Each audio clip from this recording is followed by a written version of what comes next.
Hello नमस्कार मित्रों। आज अपने बात करते हैं राजस्थान की प्रमुख सभ्यताओं के बारे में। आज का वीडियो बनाने का मकसद क्या है कि प्राचीन काल में हमारे पूर्वज कितने एडवांस थे, ये बताने के लिए ये वीडियो बनाने का मेन मकसद यही है। प्राचीन समय में हमारे पूर्वज क्या क्या करके गए, ये इन बातों से हम बहुत परे हैं अभी। तो राजस्थान में प्राचीन जो इतिहास है वो इतना बड़ा नहीं है, फिर भी मेन हम कवर करेंगे, जितना बता पाएंगे बताने की कोशिश करेंगे आपको। सबसे पहले अपन काल विभाजन करते हैं। काल विभाजन सबसे पहले पाषाण काल आता है। पाषाण काल के बाद में सिंधु घाटी सभ्यता के बारे में अपन पढ़ेंगे। इसके बाद का जो समय है वो वैदिक काल, यानी वैदिक काल का जो समय है वो 1500 BC के आसपास का है, उसके बारे में अपन बात करेंगे। वैदिक काल के बाद की जो जानकारी मिलती है वो महाजनपद काल से मिलती है, तो महाजनपद काल के बारे में चर्चा करेंगे। महाजनपद काल के बारे में पढ़ने के बाद हम बात करेंगे मौर्य काल। मौर्य काल के बाद में मौर्योत्तर काल, और उसके बाद में गुप्त काल और गुप्तोत्तर काल के बारे में मेन पढ़ेंगे। सबसे पहले बात करते हैं पाषाण काल। पाषाण का मतलब होता है पत्थर, यानी पत्थर से बना हुआ उपकरण। पाषाण काल में क्या मेनली पत्थर से उपकरण बने होते थे। पाषाण काल की नॉर्मल बात है, पाषाण का मतलब ही पत्थर होता है। पाषाण काल की ये छोटी सी बात है। पाषाण काल में जो मनुष्य होता था वो पत्थर से शिकार किया करता था। पत्थर को सामने से पैना कर लेता था, निकुल्ला कर लेता था और उसी से शिकार किया करता था। किसी पशु पक्षी के ऐसे भाटा फेंक के मार देता था, पशु पक्षी घायल हो जाता था, उसको कच्चा ही खा लेता था। मेनली ये पाषाण काल में शिकार करने का एक तरीका था। एक बार उसने क्या काम किया कि एक पत्थर किसी पशु पक्षी की तरफ फेंका, पशु तो वहीं घायल होकर गिर गया, और उसके बाद में जो पत्थर था वो किसी दूसरे पत्थर से जा टकराया और चिंगारी उत्पन्न हुई, जिससे आग लग गई। आसपास में जो घास फूस था वो जल गया। पास में जाके देखा कि उसको तपन भी महसूस हुई, थोड़ी बहुत देर में बुझ गई वो, परंतु जो जानवर उसमें गिरा था वो भी उसमें आग में थोड़ा सा तप गया। उसने जब इसको देखा कि यार आज तो कुछ अलग ही कोते गए, जब उसने ये आग में भुना हुआ जानवर को खाया तो उसको अलग ही टेस्ट नजर आया। इस प्रकार उसने कोई घास फूस भी खाई तो उसको जो इंटरेस्ट था वो कुछ अलग ही मजा आया उसको खाने में। उसको लगा कि यार क्यों ना मैं भाटे से भाटा भिड़ाऊं तो अग्नि उत्पन्न हो सकती है। तो पाषाण काल की जो सबसे मेन चीज थी वो थी अग्नि का आविष्कार, यानी शुरुआत के मानव ने जो सबसे मेन आविष्कार किया वो था अग्नि का आविष्कार। तो पाषाण काल की कोई सबसे बड़ी उपलब्धि होगी तो वो था अग्नि का आविष्कार। यहाँ का जो मनुष्य था वो पत्थरों से शिकार किया करता था, और पत्थरों को पेबुल कहा जाता था। किसी एग्जाम में पूछा गया था ये कि पत्थरों को आगे से निकुल्ला कर लेता था तो उनको क्या कहा जाता था, पेबुल कहा जाता था, उनको याद रखना। ये तो थी नॉर्मल जानकारी। 1870 में सीए हैकेट नाम का एक बंदा आता है, गोरा था ये सीए हैकेट। सीए हैकेट को जयपुर और इंद्रगढ़ से पत्थर से बनी हुई कुल्हाड़ी मिली। सर इंद्रगढ़ कहाँ पड़ता है? इंद्रगढ़ बूंदी में पड़ता है, याद रखना। सीए हैकेट को जयपुर और इंद्रगढ़ से पत्थर से बनी हुई कुल्हाड़ी हैंड-एक्स प्राप्त हुई 1870 में। कुछ ऐसे ही उपकरण सेटन कार को झालावाड़ से प्राप्त हुए, और बी ओलचिन को जालोर क्षेत्र से कुछ ऐसे ही उपकरण प्राप्त हुए। तो नॉर्मली हमसे कोई पूछे कि जालोर क्षेत्र से पाषाणकालीन उपकरण या औजार प्राप्त करने वाला पुरातात्विक विद कौन था, तो हम आंसर बताएंगे बी ओलचिन। ऐसी पूछता है झालावाड़ से तो सेटन कार, और अगर जयपुर और इंद्रगढ़ के बारे में पूछता है तो सीए हैकेट, याद रह जाएगा। मानव के बारे में एक ठहराव कहीं रहा होगा राजस्थान में, तो वो था कि यार यहाँ तो मानव रहा ही रहा होगा। वो जगह थी बनास नदी में उसके आसपास का क्षेत्र, यानी यूं कह सकते हैं कि मेवाड़ के आसपास वाला जो क्षेत्र था मनुष्य का ठहराव वहां रहा था। आज भी नाथद्वारा और कांकरोली में नदियों के बहाव के साथ बनास नदी जो पत्थर को बहा कर लाया करती थी, ऐसे ही पत्थर नाथद्वारा और कांकरोली में आज भी देखे जा सकते हैं। तो मनुष्य का कोई शुरुआती ठहराव था वो बनास नदी के आसपास का क्षेत्र था। पानी की आवश्यकता तो बेसिक आवश्यकता थी।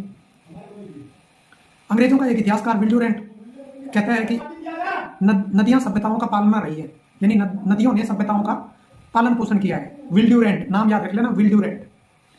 रहीमदास जी ने भी कहा है कि रहीमन पानी राखिए बिन पानी सब सुन, पानी गए ना उबरे मोती मानस मानस चून।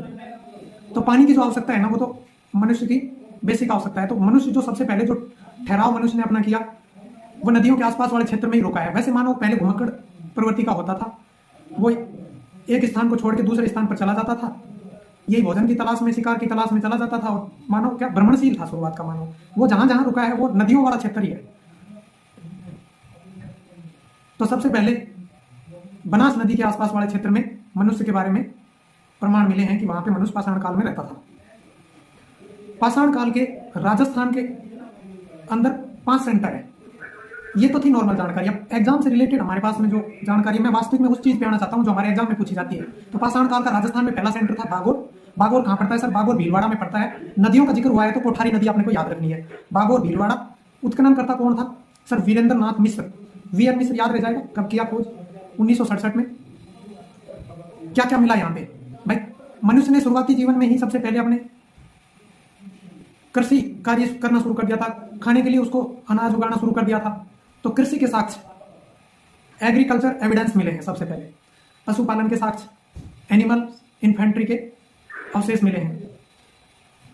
सबसे मेन चीज जो है वो बागोर भीलवाड़ा से जो मिली है वो है तांबे की बनी हुई सुई, बाकायदा एक छेद वाली, उसके पीछे धागा डालने के लिए एक छेद होता था। मेन चीज ये याद रखनी है अपने को। तो पाषाण काल का बागोर सेंटर के बारे में मैंने आपको मेन चीजें जो थी बता दी। पाषाण काल का दूसरा सेंटर जो था वो है तिलवाड़ा। सर तिलवाड़ा कहाँ पड़ता है? तिलवाड़ा बाड़मेर में पड़ता है, याद रखना दोस्तों। नदियों का जिक्र हुआ है तो लूणी नदी अपने को याद रखनी है। क्या क्या मिला यहाँ पे? उत्खनन करता वही वीएन मिश्र, यहाँ भी वही वीरेंद्र नाथ मिश्र है, वही करेगा खुदाई। क्या क्या मिला यहाँ पे? पशुपालन के साक्ष्य मिले हैं। दूसरा मेन चीज जो यहाँ पे मिली है वो अग्निकुंड मिले हैं, फायर अल्टार्स, यानी अग्निकुंड के साक्ष्य मिले हैं। यानी मानव शुरुआती जीवन में यज्ञ किया करता था, जैसे वो चमड़ी नहीं होती उस तरह के यज्ञ के कुंड मिले हैं, अग्निकुंड बोलते हैं जिनको। अग्निकुंड के साक्ष्य मिले हैं। यानी मानव का स्टार्टिंग से ही भगवान में आस्था थी। यज्ञ क्यों किया करता था? वो भगवान को खुश करने के लिए क्या करता था। जैसे अपने बरसात के टाइम में बरसात नहीं होती तो भी वर्तमान में भी करते हैं लोग, यज्ञ वगैरह करते हैं। तो मनुष्य के शुरुआती जीवन से ही भगवान के अंदर आस्था रही है। यहां पर जो तिलवाड़ा है, तिलवाड़ा में कृषि का कोई साक्ष्य नहीं मिला दोस्तों, याद रख लेना, गलती मत कर देना। कृषि का साक्ष्य नहीं मिला। पशुपालन और अग्निकुंड के साक्ष्य मिले हैं। दो और सेंटर हैं जो अपने को याद रखने हैं। नागौर के दो सेंटर हैं, जाइल और डीडवाना, दोनों ही पाषाण काल के सेंटर हैं। अजमेर में एक जगह पड़ती है बुड्ढा पुष्कर, वो भी पाषाण काल का सेंटर है। तो 5 सेंटर मैंने आपको बता दिए हैं पाषाण काल के। पाषाण काल के बारे में जानकारी इतनी ही है मेरे दोस्तों। राजस्थान जीके से रिलेटेड इतनी ही है। मैंने इस चीज को इसलिए कवर किया कि हमें पता तो लगे कि यार हम पाषाण काल में हमारा जो पूर्वज आए थे वो किस तरह से अपना जीवन निर्वहन करके गए हैं। तो पाषाण काल के बारे में मैंने आपको बता दिया। अभी अपन बात करते हैं सिंधु घाटी सभ्यता के बारे में। सिंधु घाटी सभ्यता के बारे में पढ़ने से पहले मैं आपको फ्लैशबैक में ले जाके कुछ बताना चाहता हूँ। अंग्रेज जब तक यहाँ पे इंडिया में नहीं आए थे तो हम लोग क्या मानते थे कि 1500 बीसी, ऋग्वेद के आसपास का जो समय था 1500 बीसी, हम मानते थे कि यार हमारे देश का जो इतिहास है वो 1500 बीसी के आसपास ही जाके कहीं ठहरता था। उससे पहले के बारे में यार हमें नहीं पता था। 1500 बीसी के आसपास का जो समय था ऋग्वेद का समय, हम ऋग्वेद को ही मानते थे कि यार हमारा भारत में जो लोग रहते थे या जो हमारे पूर्वज थे वो 1500 बीसी के आसपास के थे। ऋग्वेद के टाइम को ही हम मानते थे। लेकिन जैसे ही अंग्रेज हमारे यहाँ पे आए तो अंग्रेजों में एक अलेक्जेंडर कनिंघम, जो कि भारत में पुरातात्विक विद के नाम से जाना जाता है, 1861 में उसने पुरातात्विक विभाग की स्थापना की भारत में। अंग्रेज खुद यहूदी थे, उन्हें 2 ही धर्मों के बारे में ज्यादा पता था, ईसाई और इस्लाम। ये जो अलेक्जेंडर कनिंघम था, और साथ में अंग्रेजों को भी पता लगा कि यहाँ पे आके उन्होंने हिंदू धर्म के बारे में जाना, बौद्ध धर्म के बारे में जाना, जैन धर्म के बारे में जाना, सिख धर्म के बारे में जाना। हालांकि ये सारे हिंदू धर्म के ही पार्ट्स हैं, लेकिन अंग्रेजों को ये बात भी यहाँ आके ही पता चली। अलेक्जेंडर कनिंघम था ना, वो बौद्ध में बहुत रुचि रखने लगा था। उसको लगा कि यार दुनिया में कोई धर्म है जो अपना मूल स्थान छोड़ के और कहीं संसार में इतना फैला है तो वो है तीसरा धर्म है, तो बौद्ध धर्म है। परंतु ईसाई और इस्लाम जो धर्म था उसका फैलने का कारण था उनके राजा। ईसाई और इस्लाम धर्म के जो राजा थे उन्होंने किसी क्षेत्र को जीत लिया, जीतने के बाद में धर्म परिवर्तन करा दिया, उस क्षेत्र का धर्म परिवर्तन करा दिया, और उसके बाद में इतना वर्चस्व इतनी बुरी तरह से फैल गया था ये इस्लाम धर्म और ईसाई धर्म संसार में। तो अलेक्जेंडर कनिंघम को लगा कि यार बौद्ध धर्म भी शायद ऐसे ही फैला होगा। तो उसने किसी से पूछा कि यार क्या बौद्ध धर्म के बारे में ऐसा ही है क्या, इसके कोई राजा वाजा हुआ क्या जिसने इसको फैलाया? तो अपने वालों ने किसी ने कहा कि यार तेरा दिमाग तो नहीं खराब है, हमारे वाला तो ऐसा था जो बोलता था कि अहिंसा मत करो। तो बोला कि यार ऐसे कैसे हो सकता है? बोला ऐसा ही है। उसने कुछ नियम बताए बौद्ध ने, और लोगों को बहुत अच्छे लगे, उसकी शिक्षाओं से प्रभावित होकर लोग उसके अनुयायी बन गए। तो ये जो अलेक्जेंडर कनिंघम था वो बौद्ध का बहुत बड़ा फैन हो गया था। उसको लगा कि यार बौद्ध से रिलेटेड जो जो जगह है उसने वहां पे खुदाई का कार्य चालू कर दिया। एक्चुअल में इसका बौद्ध में ज्यादा आस्था हो गई थी, इस कारण ये बौद्ध धर्म से रिलेटेड जो जो स्थान थे उन स्थानों पर खुदाई कर रहा था, बौद्ध से रिलेटेड कुछ सबूत ढूंढ रहा था। मैं वास्तविकता में ये बताना चाहता हूं कि बौद्ध धर्म से संबंधित हर चीज को जोड़ देता था ये अलेक्जेंडर कनिंघम। इसको अगर कोई मोतियों की माला भी मिल गई तो वो बोल देता था कि बौद्ध भिक्षु मोतियों की माला पहना करते थे। परंतु भारत में फादर ऑफ आर्कियोलॉजी पुरातात्विक विभाग का जो जनक है वो अलेक्जेंडर कनिंघम को ही माना जाता है। कालांतर में लाहौर से मुल्तान के बीच में रेलवे लाइन बिछाई जा रही थी। दो इंजीनियर बंधु थे, जॉन ब्रंटन और विलियम ब्रंटन, दोनों भाई थे। ये रेलवे लाइन बिछा रहे थे। पाकिस्तान का एक शहर है मुल्तान से लाहौर के बीच में रेलवे लाइन बिछाई जा रही थी। तभी इन दोनों ने स्थानीय मजदूरों से बात की कि यार हमें ईंटों की जरूरत है, ईंटें कहाँ से प्राप्त होंगी। स्थानीय मजदूरों ने बोला कि यार बहुत आसान काम है, तो यहीं पास में नजदीक में ही कोई गांव है, उसकी मिट्टी के टीले हैं, उनके नीचे बहुत सारी ईंटें पड़ी हैं। तो इन इंजीनियर भाइयों ने कहा कि यार वो खराब हो गई होंगी, भुरभुरा गई होंगी। मजदूरों ने कहा कि यार तू माथा फोड़ ले तो भी ना टूटे, इतनी मजबूत है वो। तो जॉन ब्रंटन और विलियम ब्रंटन ने वहां से ईंटें निकलवा ली और रेलवे लाइन बिछा दी। और रिपोर्ट तैयार करते समय उसने लिख के भेज दिया कि हम एक ऐसे स्थान से ईंटें प्राप्त कर रहे हैं जो कि ईंटें पुरानी है। अंग्रेजों का कोई ध्यान नहीं गया यार इस पर इतना। भारत का सौभाग्य था कि, एक दुर्भाग्य भी कह सकते हैं कि अंग्रेजों ने हमारे भारत देश का शोषण किया। परंतु लॉर्ड कर्जन जो आया गवर्नर जनरल, उसने अलग से पुरातत्व विभाग की स्थापना कर दी और उसका डायरेक्टर बन के आता है सर जॉन मार्शल। याद रखना दोस्तों, सर जॉन मार्शल डायरेक्टर बन के आया। अब तक क्या विभाग को पूरा फंड नहीं मिल रहा था, तो अच्छे से अपना काम नहीं कर पा रहा था। सर जॉन मार्शल जो था वो पुरातत्व का शौकीन जीवड़ा था। उसको गहराई में बड़ा इंटरेस्ट था यार, उसका फील्ड ये था, उसको अपने फील्ड में बहुत इंटरेस्ट था। उसने दयाराम साहनी से कहा कि यार, उसने रिपोर्ट देखी रेलवे वालों की जो रिपोर्ट थी, उन रिपोर्टों को देखा कि यार फलानी जगह से ईंटें प्राप्त हुई है। उसने दयाराम साहनी को कहा कि यार जाओ और देखो क्या यार क्या चक्कर है, वहां से ईंटें मिली हैं तो क्या पता कुछ और मिल जाए। दयाराम साहनी वहां पे 1921 में गया था। दयाराम साहनी ने जैसे ही मिट्टी को हटाना शुरू किया तो उसकी आंखें अचरज से फटी की फटी रह गई। 5 किलोमीटर में बसा हुआ एक शहर हड़प्पा, समकोण पर काटती हुई सड़कें, पक्की ईंटों से बनी हुई नालियां, इतना सुव्यवस्थित नगर जिसके प्रत्येक घर में किचन अलग से बना हुआ था। पानी के आवश्यकता के लिए उन लोगों ने कुएं खोद रखे थे यार। अगले ही साल राखलदास बनर्जी एक बौद्ध स्तूप की खुदाई कर रहे थे, यानी 1922 में राखलदास बनर्जी को एक ऐसा ही एक शहर बौद्ध स्तूप की खुदाई करते समय मोहनजोदड़ो मिलता है, नीचे से निकलता है। 125 हेक्टर की में बसा हुआ शहर मोहनजोदड़ो, वही सेम टू सेम हड़प्पा जैसा शहर, डिट्टू एकदम उसका। पक्की ईंटों से बनी हुई नालियां, समकोण पर काटती हुई सड़कें, घरों के अंदर बनी हुई किचन और पानी के लिए बने हुए कुएं। अचरज की बात तो यह थी कि दोनों एक दूसरे से 375 किलोमीटर की दूरी पर स्थित दो शहर एक जैसे कैसे हो सकते हैं। अंग्रेजों का एक इतिहासकार रहा है पिगट कहता है कि मोहनजोदड़ो और हड़प्पा दोनों क्या हैं, जुड़वा राजधानी है, twin Capitals. Sir John Marshall का जीवड़ा सोवरा हो गया और सर जॉन मार्शल घोषणा करता है कि खोद दो रे, इस पूरे क्षेत्र को खोद दो। खुदाई का कार्य शुरू किया गया। क्षेत्र पे क्षेत्र निकलते गए। पाकिस्तान में तमाम साइट्स निकली। साइट्स को नाम याद नहीं रहेगा, इसलिए मैं आपको थोड़ा सा ट्रिक बताता हूं कि आपको चुंदड़ी ओढ़नी है, चहुंदड़ो शहर, आपको कोट पहनना है, कोट दीजी। ये कोट दीजी यहाँ पे आया तो मैं एक चीज और बताना चाहता हूँ। किसी एग्जाम में क्वेश्चन पूछा गया था कि कालीबंगा के समकालीन, कालीबंगा जैसी सभ्यता वाला एक शहर पाकिस्तान का जो कि खुदाई के दौरान प्राप्त हुआ है, कौन सा है? वो कोट दीजी था, याद रख लेना। आज मुंडी काक मिला, अल्लादीनो मिला, सूरतुगढ़ी मिला, क्षेत्र पर क्षेत्र। 1947 आ गया, भारत आज़ाद हो गया। तमाम साइट्स, आर्कियोलॉजिकल साइट्स पाकिस्तान में चली गई और पाकिस्तान वालों ने कहा कि अब तुम अपनी एनसीईआरटी बदल लो रे। सर जॉन मार्शल घोषणा करता है कि दुनिया में कहीं सबसे पहले नगर बसे तो वो क्षेत्र भारत है, दुनिया में कहीं पक्की ईंटों की नालियां बनी तो वो क्षेत्र भारत है, ग्रिड सिस्टम पर कहीं मकान बने, अर्बन सिविलाइजेशन का कहीं विकास हुआ तो वो क्षेत्र भारत है। लेकिन पाकिस्तान वालों ने बोला कि तुम अपनी एनसीईआरटी चेंज कर लो रे। तब अपने वालों ने बोला कि यार पहले तो अपने एक ही थे। बोला क्या तुम भारत भारत लिखते रहते हो कि पहले सबसे पहले कोई नगर बसा तो वो क्षेत्र भारत है। उन्होंने बोला कि नहीं पाकिस्तान है। अपने वालों ने बोला कि यार पहले तो अपने एक ही थे। तब अपने वाले का किसी का एक का दिमाग चला गया यार कि जब यार उधर हो सकता है तो क्या अपनी साइड क्यों नहीं हो सकता। उन लोगों ने कोई बाउंड्री थोड़ी बना रखी थी। तब बोला कि चलो अपनी तरफ खुदाई करके देखते हैं। सबसे पहले खुदाई की रोपड़ में, पंजाब में रोपड़ निकला।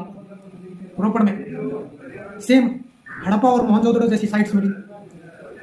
थोड़ा और नीचे चलो भाई, अपने वालों ने कहा कि भाई थोड़ा और नीचे खुदाई करके देखते हैं कहीं। राजस्थान में एक वैसा ही शहर कालीबंगा, सेम टू सेम ऐसे हड़प्पा और मोहनजोदड़ो जैसा। इसके बाद बोला कि थोड़ा और नीचे चला जाए। हरियाणा में एक जगह मिली बनावली, बोला कि थोड़ा और नीचे चला जाए। गुजरात में धोलावीरा और लोथल, कच्छ के रण में बसा हुआ शहर धोलावीरा। स्टेडियम बना रखा था यार उन लोगों ने, बाकायदा नोटिस बोर्ड लगा रखा था उन लोगों ने। तालाब से सिंचाई करना सीख गए थे वो लोग। हमारे पूर्वज कितने एडवांस थे यार। वर्तमान में भी गुजरात में नरेंद्र मोदी स्टेडियम स्थित है, याद रख लेना। इससे कोई लेना देना नहीं है, वैसे याद रख लेना आप लोग। लोथल, डोकयार्ड, गोदीवाड़ा, बंदरगाह बना रखा था यार लोथल को। माल सप्लाई होता था यहाँ से बंदरगाह से। तो जो अपने तब तक पता लगा कि यार हरियाणा में एक और राखी गढ़ी मिला है। आज तक जो भी साइट्स मिली उनमें सबसे बड़ा तो ये है। कालांतर में खुदाई करते गए तो गुजरात में 200 से ज्यादा साइटें मिली हैं, जब तक अभी तक 350 के लगभग ही साइटें खोजी गई है। तो यार साइटें तो अपने यहाँ पड़ी है। ऐसी बहुत सारी साइटें हैं जिनको अभी तक खोदा नहीं गया है, जिनके बारे में अभी पब्लिश नहीं हो पाया है। ऐसी एक दो साइटों के बारे में मैं भी जानता हूँ। तो क्षेत्र पे क्षेत्र 200 से ज्यादा क्षेत्र साइट्स अपने गुजरात में मिली। सर जॉन मार्शल कहता है कि यार जितने भी सेंटर हैं वो सिंधु नदी के आसपास में मिले हैं, तो क्यों ना इसका नाम सिंधु घाटी सभ्यता रख दिया जाए। तब लोगों ने कहा कि नहीं यार, कालीबंगा घग्गर नदी के किनारे पे स्थित है, लोथल भोगवा नदी के किनारे पे स्थित है, महाराष्ट्र का देमाबाद परवरा नदी के किनारे पे स्थित है, यूपी का आलमगीर हिंडा नदी के किनारे स्थित है, और जम्मू कश्मीर का मांडा चिनाब नदी के किनारे पे स्थित है। तब सर जॉन मार्शल ने कहा कि यार जो पहला सेंटर, पहली साइट जो मिली है ना, वो है हड़प्पा, तो इसका नाम हड़प्पा सभ्यता रख देते हैं। तो सिंधु घाटी सभ्यता का जो दूसरा नाम है वो हड़प्पा सभ्यता भी है। हमें गर्व है ऐसी सभ्यता पे। एस एन राव अपनी बुक में लिखता है कि सर जॉन मार्शल ने जहां भारत के इतिहास को 1500 BC के आसपास में पाया था, उसको 3000 साल पीछे ले जाकर छोड़ दिया। कोटि कोटि प्रणाम उस सर जॉन मार्शल को, जिसने भारत के इतिहास को ऋग्वेद के आसपास 1500 BC के आसपास का पाया था, उसे 3000 साल पीछे ले जाकर छोड़ दिया। हड़प्पा और मोहनजोदड़ो का अगर कार्बन डेटिंग पद्धति से टाइम पीरियड निकाला जाए तो वो 4500 BC के आसपास जाके बैठता है कहीं ठेठ। 2250 के आसपास से यहाँ पे नगर बसना शुरू हो गए थे, और ये नगरीय सभ्यता जो बसना शुरू हुई थी वो 2250 BC के आसपास से शुरू हो गई थी। कालांतर में तो पता लगा है कि पाकिस्तान का एक शहर है मेहरगढ़, 6000 साल पहले कृषि कार्य होना शुरू हो गया था, खेती होना शुरू हो गया था। वर्तमान में मेहरगढ़ पाकिस्तान में स्थित है। अपने राजस्थान के जो हिस्से में आया सेंटर वो था कालीबंगा। अब बात करते हैं कालीबंगा के बारे में। कालीबंगा, बंगा का मतलब होता है चूड़ी। इंग्लिश में भी बंगल्स कहते हैं, पंजाबी में भी बंगा कहते हैं। जिथो मर्जी बंगा चढ़वा ले, मित्रा का नाम चलता। भाई कह रहा है अपनी गर्लफ्रेंड को कि मार्केट में तुझे जहां भी बंगल्स पहननी है पहन लो, पैसे देने की जरूरत नहीं है। नाम चलता है तेरे भाई को, पूरा मार्केट जानता है। इंग्लिश में भी बंगल्स ही कहते हैं, और गुजराती में और मारवाड़ी में भी। मारवाड़ी में तो ओडी के लिए गीत है, माने 4 चूड़ी वाली गाड़ी ला दो, ओडी के लिए गीत है भाई। कौन बताता है सबसे पहले? एलपी टेस्टिटोरी, इटली का था ये, लेकिन अंग्रेजों का कोई ध्यान नहीं गया यार इसके बारे में। 1952 में अमलान घोष खोज करता है कालीबंगा की। खुदाई का कार्य 1961 से 1969 तक कौन कौन करते हैं? 2 लोग करते हैं, याद रखना। ब्रजवासी लाल और बाल कृष्ण थापर, याद रह जाए, 2 लोग करते हैं। दशरथ शर्मा तीसरी राजधानी बताता है इसको, कालीबंगा को। कालीबंगा जो सभ्यता है वो 5 स्तरीय सभ्यता है मेरे दोस्तों। ऐसे लेयर्स बनी है, 1 लेयर 2 लेयर ऐसे 5 लेयर्स बनी है इसकी, जो मतलब हड़प्पा कालीन और हड़प्पा से पहले, हड़प्पा के समकालीन और हड़प्पा से पहले, यानी हड़प्पा वाले आए नहीं थे उससे पहले अपने यहाँ कालीबंगा में लोग रहते थे। जो पाक हड़प्पा वालों के बारे में मैं आपको बताता हूँ। पाक हड़प्पा का मतलब है, पाक हड़प्पा मतलब प्री हड़प्पियन इंग्लिश में बोलेंगे। हड़प्पा वालों से पहले कालीबंगा में लोग रहते थे यार। वो लोग गांव बसाया उन्होंने, बस्ती ऐसी बस्ती बसाई, उसके चारों तरफ एक परकोटा बना दिया और 2200 BC के आसपास वो लोग कहीं चले गए, छोड़ के माइग्रेट कर गए यहाँ से। क्या मिला सर यहाँ से? इसके दक्षिण पूर्व में जुते हुए खेत के साक्ष्य मिले हैं। यहाँ के लोग लकड़ी का हल का इस्तेमाल किया करते थे, एक साथ 2 फसलें उगाया करते थे। संभवतः वो फसलें गेहूं और जौ रही होंगी। अब बात करते हैं तीसरे, चौथे और 5वें स्तर की, यानी जो हड़प्पा के समकालीन है, यानी कालीबंगा का वो क्षेत्र जो हड़प्पा के समकालीन है। यहाँ पे क्या मिला? इसको 2 भागों में डिवाइड कर लिया हमने, पूर्वी और पश्चिमी क्षेत्र। पहले बात करेंगे पूर्वी क्षेत्र जो था वो क्या, निचला क्षेत्र, जनसाधारण के लिए रहने के लिए यहाँ पे भवन बने हुए थे। याद रख लेना, निचला क्षेत्र कहा जाता था पूर्वी क्षेत्र को, जनसाधारण लोगों के रहने के लिए यहाँ पे भवन बने हुए थे। जबकि पश्चिमी क्षेत्र को, एक चीज और बताना भूल गया मैं पूर्वी क्षेत्र के बारे में, जो बस्ती थी उसके चारों तरफ में परकोटा बना हुआ था और बाकायदा इन्होंने गेट बना रखा था। एक बस्ती के अंदर जाने के लिए गेट बना रखा था, जो भी आएगा उसकी एंट्री होती थी वहां पे। और पास में ही उसके गेट कीपर का मकान रहता था। जैसे अपने यहाँ पे कोई संतरी खड़ा नहीं कर देते हैं, चौकीदार जिसको बोलते हैं यार हिंदी में, कि जो भी कोई आएगा अंदर इस बस्ती के अंदर उसकी एंट्री होगी। ये था पूर्वी क्षेत्र के बारे में। अब मैं पश्चिमी क्षेत्र के बारे में बता देता हूँ। पश्चिमी क्षेत्र को दुर्ग कहा जाता था। जितने भी प्रशासनिक कार्य होते थे वो इसी क्षेत्र में हुआ करते थे। यज्ञ और हवन कुंड वगैरह भी इसी प्रशासनिक क्षेत्र में ही हुआ करते थे। यहाँ से 7 अग्निकुंड मिले, इसलिए मैं आपको बता रहा हूँ। यहाँ इसको दुर्ग कहा जाता था। लेकिन कालीबंगा के बारे में बताते हैं कि लोग यार यहाँ के लोग गरीब थे। किसी ने बोला कि यार गरीब कैसे थे, आप कैसे कह सकते हो गरीब थे यहाँ के लोग कालीबंगा वाले? बोला कि जो इनके मकान थे ना वो कच्ची ईंटों के बने हुए थे। ईंटों को बना दिया इन्होंने, कच्ची ईंटों को धूप से सुखा दिया और उससे मकान बना लिया। लेकिन जो ईंटें थी वो अलंकृत थी, यानी ईंटों के ऊपर उन्होंने पेंटिंग कर रखी थी। किसी ने कहा कि यार बच्चों ने लीक लकोड़े कर दिए होंगे, परंतु ऐसा नहीं है। या तो मिस्त्री यहाँ का एडवांस रहा होगा, उन्होंने लीक लकोड़े कर दिए होंगे उन पे। तो अलंकृत ईंटें जहां प्राप्त हुई है वो क्षेत्र है कालीबंगा। याद रख लेना मेरे दोस्तों। और सर यहाँ से क्या प्राप्त हुआ? यहाँ पे मिला है बेलनाकार मोहरे मिली है, यहाँ से बैलगाड़ी खिलौने मिले हैं, यहाँ से पासे मिले हैं यहाँ से, यानी वो लोग खेलना भी जानते थे। सबसे एक बहुत ही इंटरेस्टिंग चीज है वो कब्र, और कब्र के अंदर वहां से कुंडल मिला है। उन लोगों को विश्वास था कि यार इस जन्म में गहने पहन के मरेंगे तो अगले जन्म में भी शायद गहनों के साथ में गहने मिलेंगे, अगले जन्म में भी। आस्था थी लोगों के मन में। यहाँ पे शिवलिंग जैसी आकृति का एक पत्थर की मूर्ति शिवलिंग बना हुआ, ऐसे डिट्टो शिवलिंग ही है, वो मिला है। यहाँ पर एक 6 फुट से ज्यादा हाइट वाला एक आदमी, जिसकी मम्मी यानी बॉडी स्ट्रक्चर कंकाल मिला है, जिसको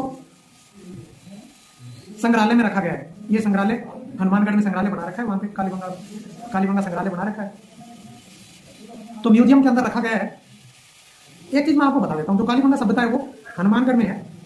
गंगानगर पहले लगता था, वर्तमान में हनुमानगढ़ लगता है। पहले गंगानगर के अंदर आता था और घग्गर नदी यहाँ से बहती है। कालीबंगा सभ्यता की जो मेन बात थी वो थी क्या? सड़कें और नालियां। पहले सड़कों के बारे में बता देता हूँ। सुव्यवस्थित सड़कें थी यहाँ की, समकोण पर काटती थी।